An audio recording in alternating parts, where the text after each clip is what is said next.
تو نہیں کرے گا۔ ایک بات میں آپ کو بتا دیتا ہوں، پولیس سے تو وہ اپنا جرم چھپا سکتا ہے، قیدیوں میں آپس میں تو اپنا جرم بتاتا ہی ہے، کیا کیا کیا تھا۔ ہمیں پتا ہے کیا کیا پلاننگ کیے جاتے تھے۔ پہلے ہم بھی یہی سمجھتے تھے کہ یہ سارا کا سارا فیک ہوتا ہے، مسلمانوں کو پھنسانے کے لیے کیا جاتا ہے۔ نہیں، سب فیک نہیں ہوتا، کچھ ملوث ہوتے ہیں، پلاننگ میں اس طرح کے شریک ہوتے ہیں۔ اب میں نہیں جانتا کہ وہ کس طرح کے مسلمان ہیں جو ان چیزوں میں ملوث ہو جاتے ہیں، ان کو کون ڈائیورٹ کرتا ہے، کون فنڈنگ کرتا ہے۔ یہ سب حکومت کے اور ڈپارٹمنٹ کے کام ہیں کہ ان لوگوں کو امن کو نقصان پہنچانے والی ایسی ہر چیز کو وہ روکیں۔ اس کا اثر اب کیا ہوگا؟ کیا ہمارے بچے جو ڈاکٹر بننا چاہتے ہیں وہ کسی بھی کالج یا یونیورسٹی میں جائیں تو کیا ان کو شک کی نظر سے نہیں دیکھا جائے گا؟ یہ بھی ڈاکٹر بن کر کے کہیں ایسا بلاسٹ تو نہیں کرنا چاہتا ہے؟ ان ظالم کتوں نے اپنی حرکتوں سے کتنے بچوں کی زندگی کو داؤ پہ لگایا ہے، اور فائدہ کس کا کیا ہے؟ کس کا فائدہ کیا؟ میں محسوس کرتا ہوں میرے عزیزوں، یہ اگر اسلام کا نام لے کر کے یا بدلہ لینے کی بات کر کے اس طرح کی حرکت کرتے ہیں تو آپ کو اندازہ ہے کل اگر اس علاقے میں میں ہوتا یا آپ بھی ہوتے تو بھی اڑ گئے ہوتے نا۔ لیکن آج جو حالات پیش آئے ہیں آپ اندازہ کر سکتے ہیں۔ دہشت کا لفظ ہمارے ساتھ جو جوڑا گیا ہے، آتنک کا لفظ یا ٹیرر کا لفظ جو جوڑا گیا ہے، چند لوگوں کے اعمال ہو سکتے ہیں، یہ اسلام کا حصہ نہیں ہو سکتا۔ برادران ملت اسلامی، السلام علیکم ورحمۃ اللہ وبرکاتہ۔ الحمدللہ الحنان المنان الذي خلق الانسان وعلمه البيان، والصلاة والسلام على رسوله سيد الانس والجان وعلى آله واصحابه ذوي الخير والاحسان، اما بعد فاعوذ بالله من الشيطان الرجيم، بسم الله الرحمن الرحيم، ولا تفسدوا في الارض بعد اصلاحها، صدق الله مولانا العظیم۔ بارگاہ رسالت معاب صلی اللہ علیہ وسلم میں درود پاک کا ہدیہ پیش کریں۔ اللہم صلی علی سیدنا محمد معدن الجود والکرم وآلہ واصحابہ الکرام وابنہ الکریم وبارک وسلم صلاة دائمة سرمدا ابدا۔ اللہ عز و جل قرآن پاک میں فرماتا ہے، زمین کی اصلاح کیے جانے کے بعد اس میں فساد مت مچاؤ۔ فساد کیا ہے؟ انسانوں کا جینا تنگ کر دینا، کسی بھی اعتبار سے ہو، حتیٰ کہ راستے میں کچرا ڈالنا یہ بھی ایک فساد ہے۔ لوگوں کے چلنے پھرنے کے لیے تکلیف دہ چیز کوئی رکھ دینا یہ بھی فساد ہے زمین پر، اور اللہ تبارک و تعالی اس کو سختی کے ساتھ منع فرماتا ہے کہ زمین میں فساد مچانے والے اللہ کو پسند نہیں ہیں۔ مجھے یہاں بات یہ عرض کرنی ہے کہ اسلام وہ عظیم دین ہے جو دنیا سے فتنے اور فساد کو ختم کرنے کے لیے آیا۔ کسی کی بالادستی، کسی کی زبردستی اس دین پاک میں نہیں ہے۔ آپ کو اندازہ ہو تو میں بتاؤں، ایران کے ایک بادشاہ کے پاس نبی پاک صلی اللہ تعالی علیہ وسلم کے ایک صحابی گئے، سفیر بن کر کے گئے تھے، تو بادشاہ نے پوچھا کہ کون سا دین تم لوگ لے کر کے آئے؟ تو صحابی نے ایک جملے میں یوں کہا تھا، وہ دین ہمارے پاس آیا ہے جو انسان کو انسانوں کی عبادت سے ہٹا کر خالق کی عبادت میں لے کر جاتا ہے۔ انسان کو انسان کی بالادستی یا اس کی تمام تر محکومیت سے ہٹا کر اللہ عز و جل کی بارگاہ میں سرنگوں کرتا ہے۔ اب معاملہ یہ ہے کہ لوگوں نے اپنے اپنے خیالات سے اسلام کی تصویر اپنے دماغ میں بنا لی۔ ہر کوئی یہ سمجھتا ہے کہ اسلام اس طرح سے ہے، اسلام اس طرح سے ہے۔ اسی وجہ سے کچھ ایسے انسیڈنٹ پیش آتے ہیں جو اپنے رائے سے اور اپنے دماغ سے کچھ مسلمان کر جاتے ہیں۔ ایک بات یاد رکھیں، وہ اسلام نہیں ہو سکتا، کسی مسلمان کا کام ہو سکتا ہے۔ اسلام وہی ہے جو رسول اللہ صلی اللہ تعالی علیہ وسلم سے ثابت ہو اور ان کے صحابہ نے کر کے دکھایا، وہی اسلام ہے۔ آج پوری دنیا جس طرح سے ٹارگٹ پر رکھی ہوئی ہے، یہ مسلمانوں کے کاموں کی وجہ سے، اسلام کے تعلیمات کی وجہ سے نہیں۔ کاش اگر وہ اسلام کی سچائیوں کو پڑھے ہوتے تو انہیں اندازہ ہوتا کہ اسلام یہ ہے نہیں، لیکن یہ کام جو ہو رہا ہے یہ کس کے تھرو ہو رہا ہے، یہ کام جو ہو رہا ہے یہ کس کے تھرو ہو رہا ہے۔ جو ظلم، جو فساد، جو فتنہ پوری دنیا میں مچایا جا رہا ہے، اگر وہ کسی ویکتی کے ذریعے سے، کسی انسان کے ذریعے سے ہے تو یہ اس کا عمل ہے، اس کے دین کا نہیں، کیونکہ وہ دین کا ٹھیکیدار نہیں۔ اگر کوئی مسلمان شراب پیتا ہے اور اس میں مست ہو کر لوگوں سے لڑتا بھیڑتا ہے تو یہ اس کا عمل ہے، یہ دین کا حصہ نہیں۔ اگر کوئی تاش کے پتوں پر بیٹھا پوری پوری رات گزارتا ہے تو یہ اس کی بد کرداری ہے، اس کے بد اخلاق ہیں، اسلام کا یہ حصہ نہیں، اسلام نے اسے دیا ہی نہیں ہے۔ کوئی نوجوان آوارہ بگڑا ہوا لڑکیوں کی طرف غلط نظریں مارتا ہے اور پاک باز خواتین کی زندگی کے لیے وہ دشوار بن گیا ہے تو وہ شیطان ہے، وہ اسلامی حصہ نہیں ہے، اسلام کی تعلیمات میں یہ نہیں ہے۔ رب تبارک و تعالیٰ نے جو دین ہمیں عطا فرمایا رسول اللہ صلی اللہ علیہ وسلم کے ذریعے سے، وہ اتنا پاک ہے، اتنا پاک ہے کہ اس پوری کائنات میں اسلام آیا ہی ہے فتنہ اور فساد اور ہر برائی کو ختم کرنے کے لیے۔ کیا وجہ ہے کہ جس دور میں اسلام کی تبلیغ و اشاعت ہو رہی ہے مکہ مکرمہ میں، کون سے لوگ تھے حضور پاک صلی اللہ علیہ وسلم کے مخاطب وہاں پر؟ کون لوگ تھے؟ وہی لوگ تو تھے جو شراب نوشی میں فخر کرتے تھے، جوا بازی ان کا شعار تھا، عورتوں کو بازاروں میں لا کر نیلام کر دیتے تھے، بچیاں پیدا ہوں تو گردن مروڑ کر دفن کر دیتے تھے۔ یہ وہی لوگ تو تھے اس وقت۔ لیکن نبی محترم صلی اللہ تعالی علیہ وسلم کی تبلیغ و اشاعت کے بعد ایک ایک برائی کا خاتمہ ہوا یا نہیں؟ پوری تاریخ اس کی گواہ ہے۔ ایک ایک برائی ختم ہوتی چلی گئی۔ جس مکہ میں پیدا ہونے والی بچی کا گلا گھونٹ کر کے دفن کر دیا جاتا تھا، اسی مکہ سے میرے آقا اعلان فرما رہے ہیں عورتوں کے حقوق کے متعلق کہ عورت اگر تمہاری ایک بیٹی ہو، اس کی پرورش کر کے تم نے صحیح جگہ اس کو شادی کر کے دے دیا تو حضور فرماتے میری شفاعت اس پر واجب ہے، میں اسے جنت میں لے جانے کی ضمانت دیتا ہوں۔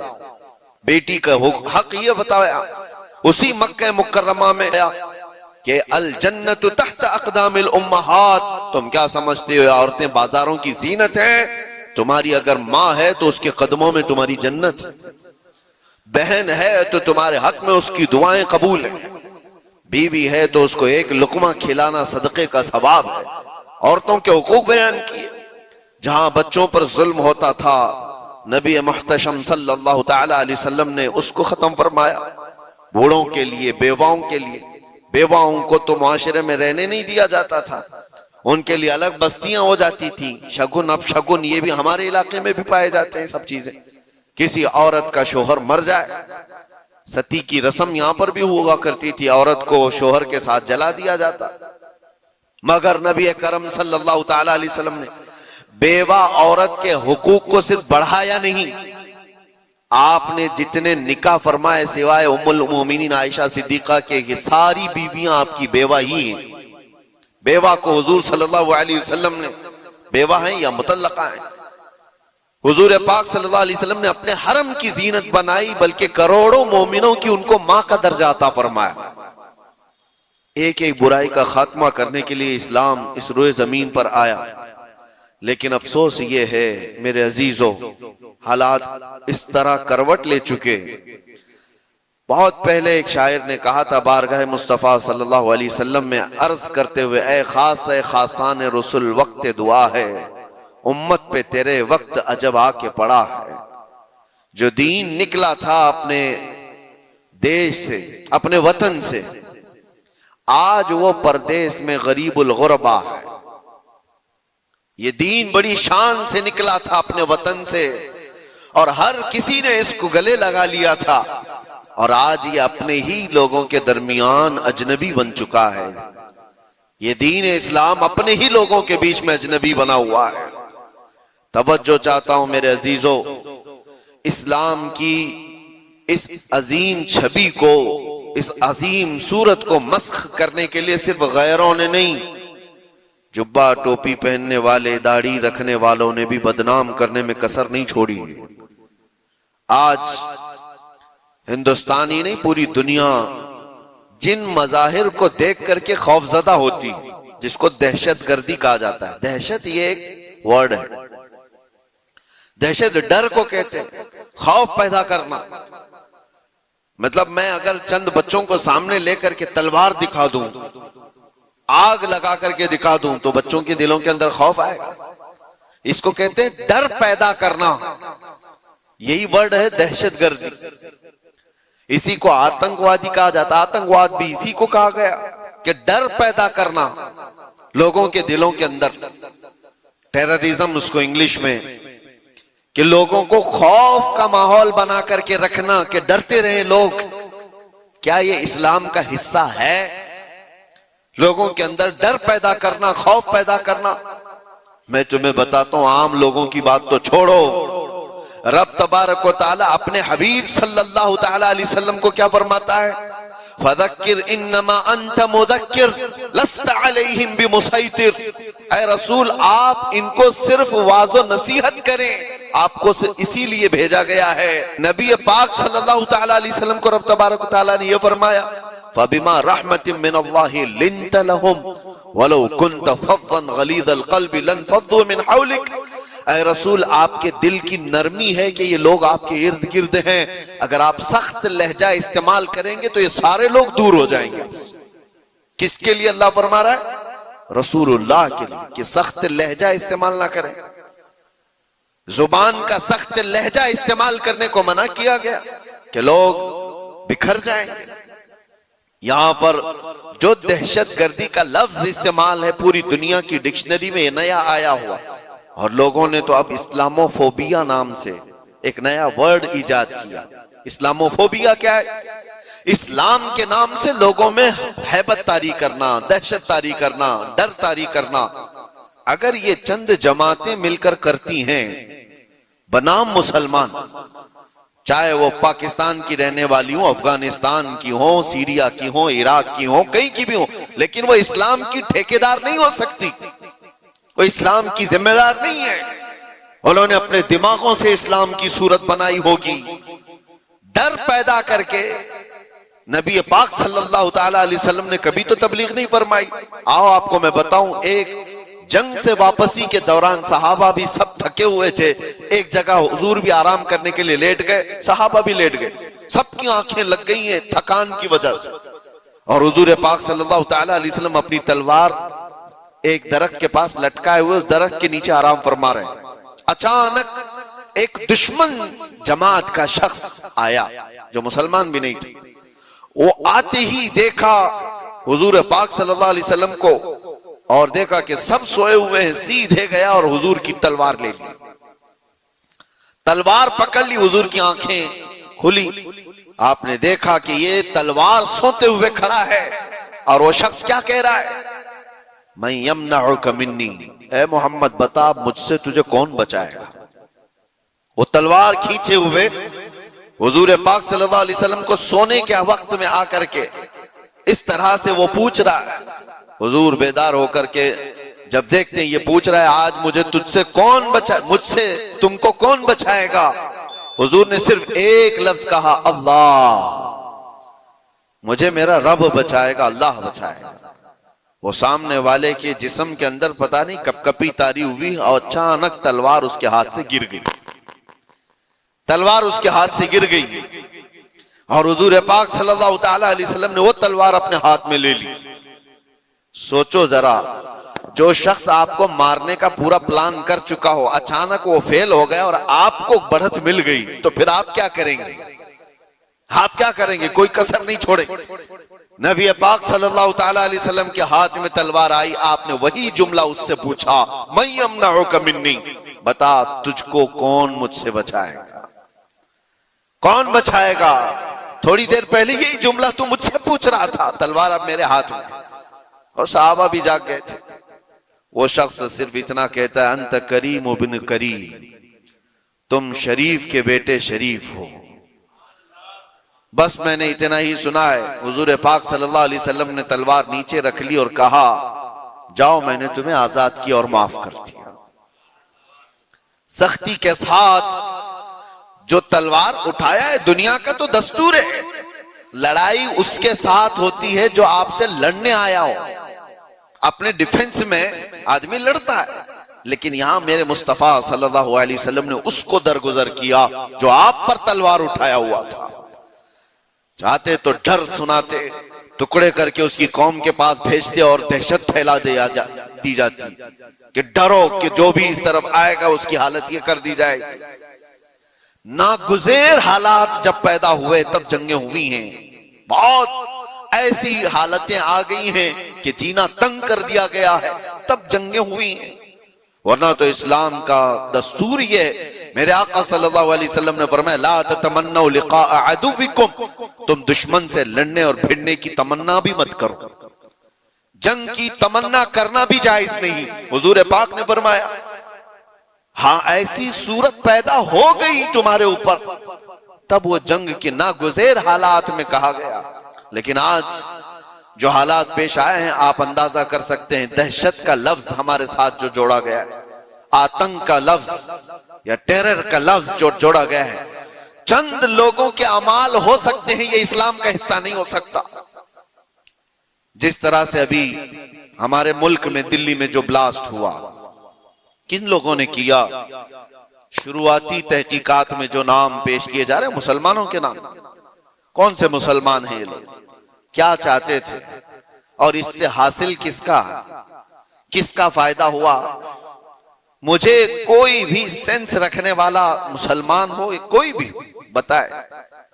یہ بات اس لیے میں عرض کر رہا ہوں کہ آج بہت سارے نوجوان جذباتی ہو گئے اور کچھ لوگوں کی وجہ سے، یعنی کفار و مشرکین کی تکالیف کی وجہ سے وہ سوچتے ہیں ایسے قدم اٹھا لینا چاہیے. میں ان سے کہتا ہوں ایک بات یاد رکھنا، ایکسٹریمزم، شدت پسندی دوسری شدت پسندی کو جنم دیتی ہے. ایسا نہیں کہ تم تشدد کرو گے تو سامنے والا تشدد نہیں کرے گا. تم ایک کرو گے سامنے دو کرنے والے ہوں گے، تم دو کرو گے چار کی شدت اور ہو جائے گی. یہ حل نہیں ہے دنیا میں. جن نوجوانوں نے یہ راستہ اختیار کیا، اگر میری بات وہ سنتے ہیں تو توجہ چاہتا ہوں، کس کا بھلا کیا ہے؟ ان جماعتوں نے اس طرح کے قتل و غارت سے، اس طرح کے بلاس سے کس کا بھلا کیا ہے؟ امت کا، اسلام کا، مسلمانوں کا، ملک کا، کس کا؟ کسی کا نہیں. ناحق راستے میں چلنے والوں کی جانوں کو لینا. قرآن کہتا ہے، من قتل نفسا بغیر نفس او فساد فی الارض فکأنما قتل الناس جميعا. جس نے ناحق ایک جان کو قتل کیا ہے اس نے پوری انسانیت کو قتل کیا ہے. چھٹے پارے میں رب تعالیٰ فرماتا ہے اس نے پوری دنیا کا قتل کیا ہے. لوگ کیا سمجھتے ہیں یہ بلاسٹ کر لینا، کسی بھی علاقے میں جا کر کے بارود سے اڑا دیا جانا، اس کو جہاد سے تعبیر کرتے ہو؟ جہاد کی وہ جو اعلیٰ اور پاکیزہ صورت ہے اس کو مسخ کرتے ہیں، اس کو لوگوں کے درمیان بری شکل پیش کرنے کے لیے. میں نے تو کبھی آج تک یہ محسوس بھی نہیں کیا. عراق کے بھی بہت سارے سفر کیے. چند سالوں پہلے پوری دنیا میں IS نے اپنی دہشت پیدا کر کے رکھی تھی. کیا تھی یہ جماعت؟ کبھی بھی قریب سے دیکھنے والا اور پڑھنے والا سمجھ سکتا تھا اسلام کی بو باس بھی انہیں نہیں لگی. جو 12 سال کی 13 سال کی لڑکیوں کو عراق کی منڈیوں میں لے جا کر کے بیچتے ہوں، چھوٹی لڑکیوں کو، وہاں کے حالات ہمیں پتہ ہے، اور ان کی تربیت ایسے کرنا، پورا پیٹرول کی چوری کرنا، دنیا میں بیچنا، اور یہ قتل و غارت اور یہ جو فساد مچایا تھا، اس فساد کا نام اسلام ہو ہی نہیں سکتا. اور اسی لیے میں نے سب سے پہلے آیت کیا پڑھی، وَلَا تُفْسِدُوا فِي الْأَرْضِ بَعْدَ إِصْلَاحِهَا۔ رب تعالیٰ فرماتا ہے اس پوری زمین پر کہیں فساد مت مچاؤ اس کی اصلاح کیے جانے کے بعد۔ ارے میاں یہاں کچرا ڈالنے کی اجازت نہیں ہے، تم خون بہانے کی بات کرتے ہو۔ ہاں محمد عربی صلی اللہ تعالی علیہ وسلم کا وفادار جو ہوگا، ارے شیر تو میدانوں میں لڑے جاتے ہیں، مقابلہ ہوگا تو میدانوں میں مقابلہ ہوتا ہے، یوں نہیں ہوتا کہ ناحق کوئی بھی راستہ چلنے والے کی جان لے لی جائے اور اس کو کہا جائے کہ یہ جہاد ہے، یہ جنگ ہے، یہ بدلہ ہے، یہ انتقام ہے، ہرگز نہیں۔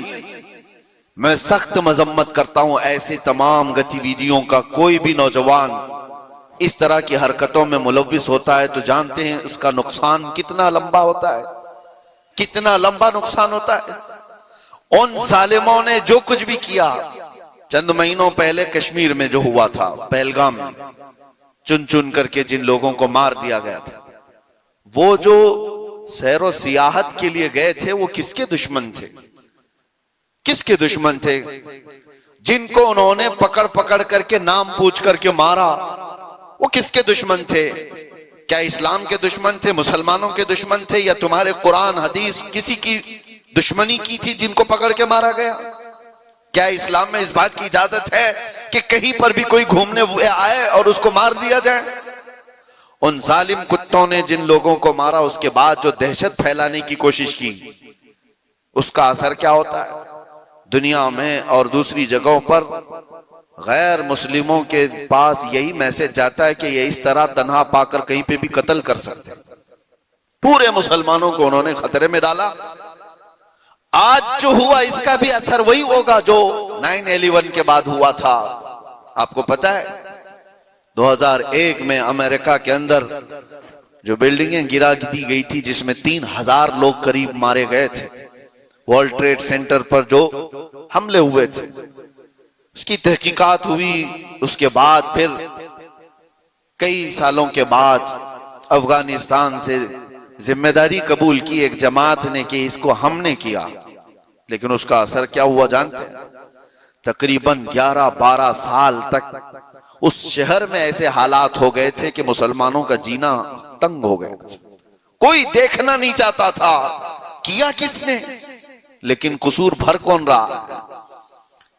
اسی لیے میرے عزیزوں، کوئی ایک نوجوان اگر ایسی حرکت کرتا ہے، ابھی جیسے تحقیقات میں یہ بات آتی ہے کہ یہ ڈاکٹر پیشے سے تعلق رکھنے والے لوگ تھے، شروعاتی تحقیقات یہ بتا رہی ہیں کتنا عظیم پیشہ تھا جس کو اختیار کیا گیا۔ یہ باتیں میں اس لیے کہہ رہا ہوں کہ بہت ساری جگہوں پر ہو سکتا ہے کہ پولیٹیکل بنایا گیا ہوا کئی جگہوں پر ہوتا ہے، لیکن میں یہ جانتا ہوں یہ چیزیں جو یہ حرکتیں ہوئی ہیں، ریئل کچھ لوگ اس میں ملوث ہوتے ہیں، کیونکہ جیلوں میں میں نے دیکھا ہے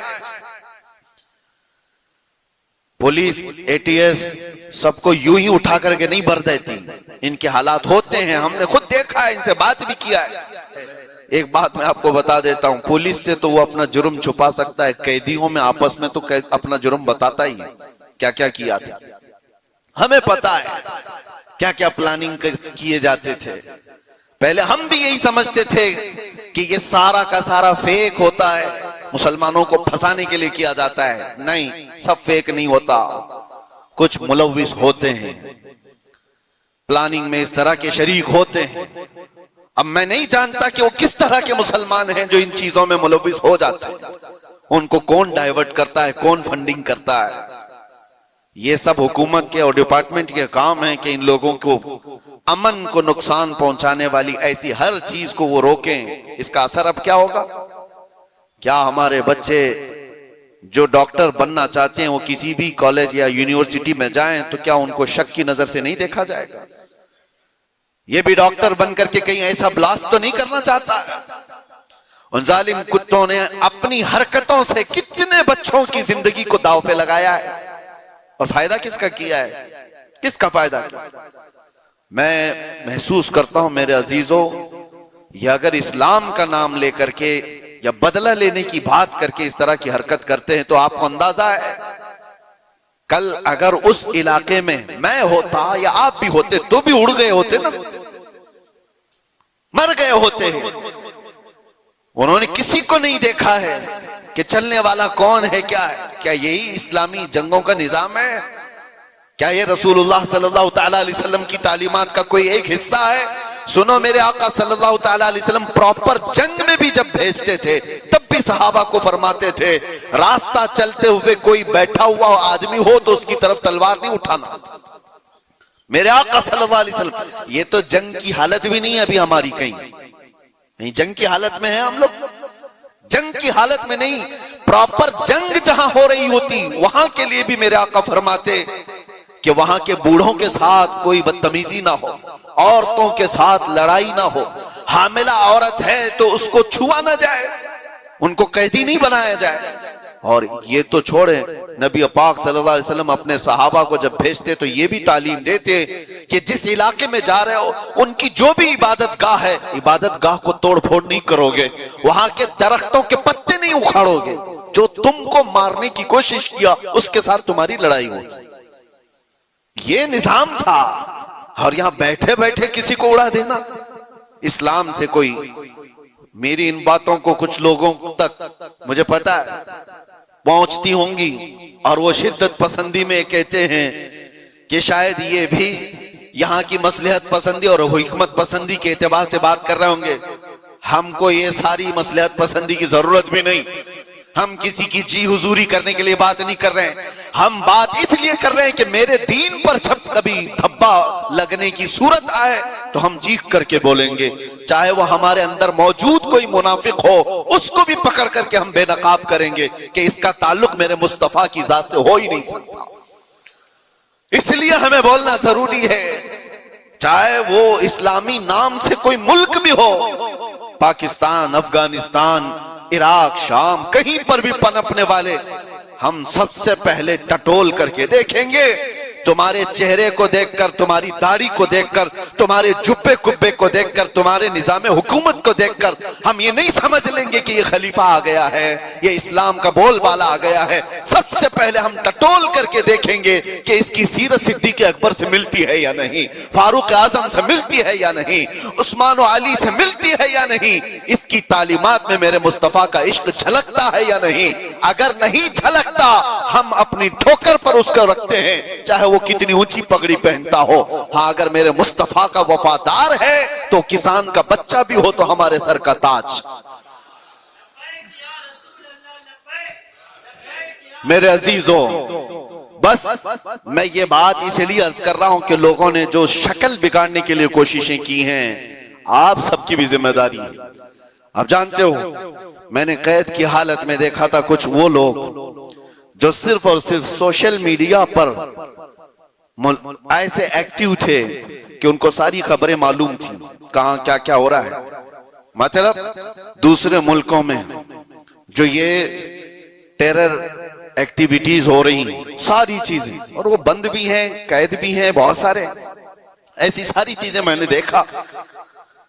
تو ان چیزوں میں تمہیں کس نے حکم دیا ہے؟ اللہ نے، رسول اللہ نے، کہ تم یہ ساری چیزیں کرتے رہو؟ نوجوانوں، سوشل میڈیا تمہارے ہاتھ میں ہے تو اس کا استعمال بھی صحیح انداز سے کرو، صحیح طریقوں سے کرو۔ زبردستی ایسے سٹیٹس لگانا جو کسی دوسرے کے اندر دہشت پیدا کرے، ڈر کا ماحول پیدا کرے، حرام ہے۔ ایک سٹیٹس کی بات کر رہا ہوں، تم اگر اپنی ذات سے لوگوں کو ڈراتے ہو تو یہ حرام کام کر رہے ہو۔ وجہ یہ ہے کہ لوگ صرف اور صرف تم سے نہیں ڈریں گے، پورے اسلام سے وہ ڈرنے لگ جائیں گے، وہ محمد عربی صلی اللہ تعالیٰ علیہ وسلم کی تعلیمات سے ڈرنے لگ جائیں گے۔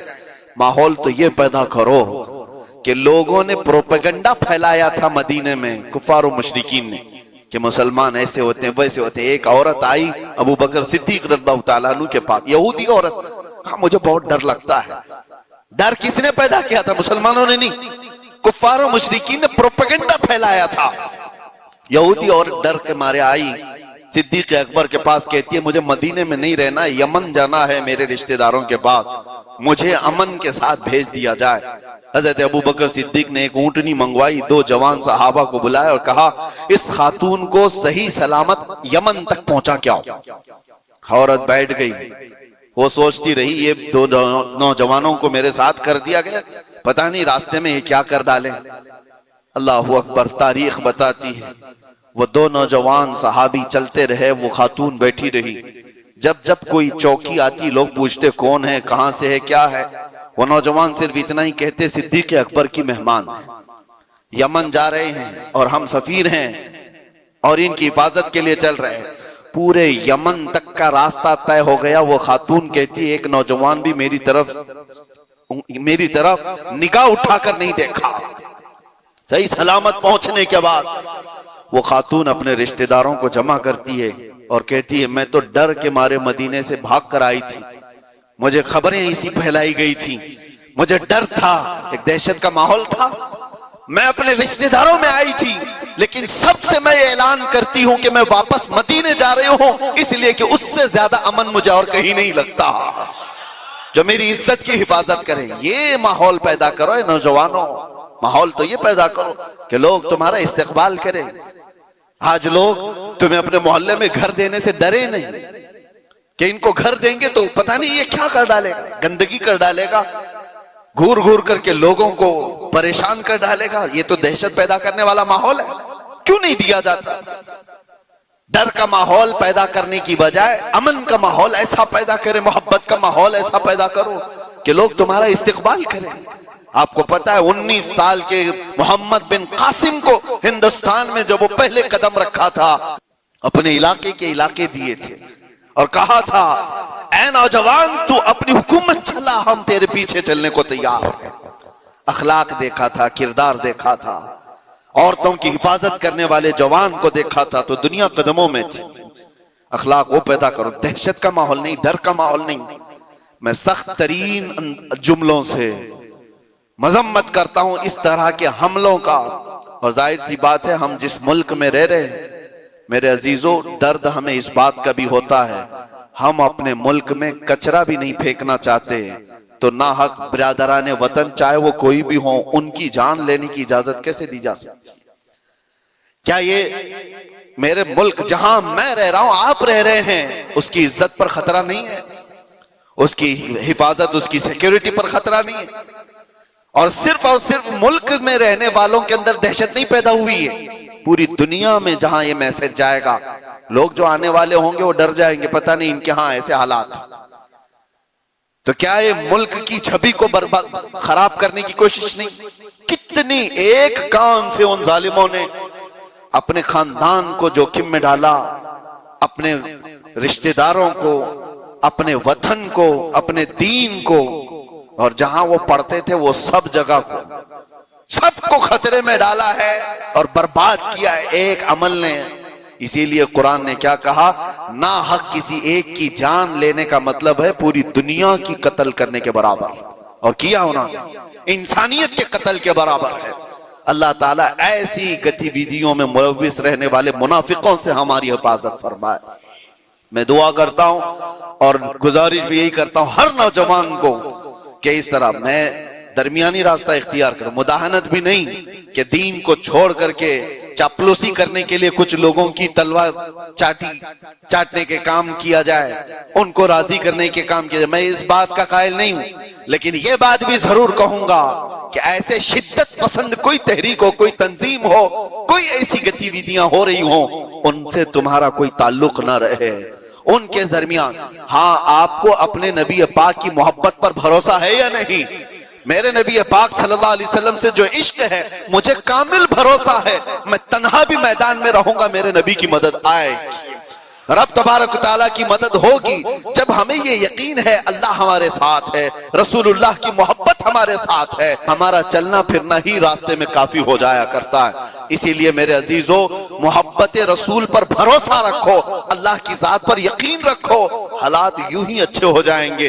اللہ کریم ہم سب کو اس ملک کے امن و امان عطا فرمائے، برکتوں والا اور خوشحالی والا، امن و امان والا ملک ہمیں عطا فرمائے۔